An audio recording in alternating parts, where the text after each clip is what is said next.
महाराष्ट्राचा।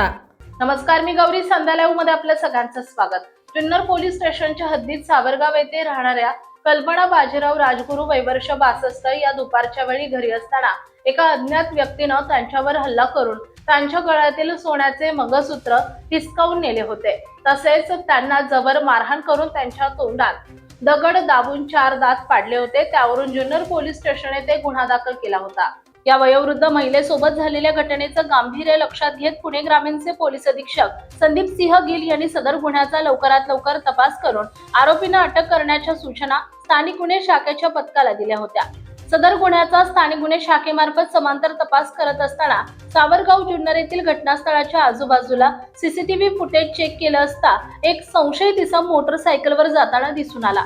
पण थोडा पुढे नारायणगावच्या बाजूला गेल्यानंतर आरोपीनं गुन्हा करतेवेळी घातलेले कपडे बदलून पोलिसांना चकवा देण्यासाठी दुसरे कपडे परिधान केले। त्यानंतर गुन्हे शाखेच्या पथकानं घटनास्थळापासून त्या संशयित इसमाचा मागोवा काढत भोसरीपर्यंत सीसीटीव्ही फुटेज प्राप्त केले।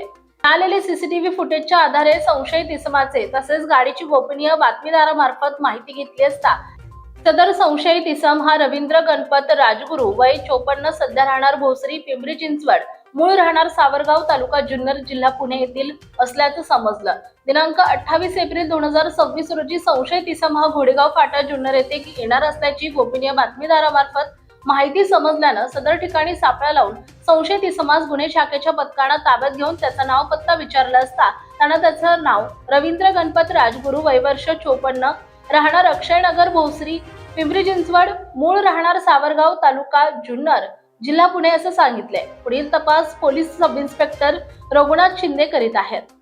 संध्या लाईव्हसाठी प्रतिनिधी मंगेश पाटील, जुन्नर। ताज्या आणि महत्त्वपूर्ण बातम्या पाहण्यासाठी आजच आमच्या संध्या लाईव्ह न्यूज चॅनलला YouTube वर सबस्क्राईब करा आणि बेल आयकॉन प्रेस करा।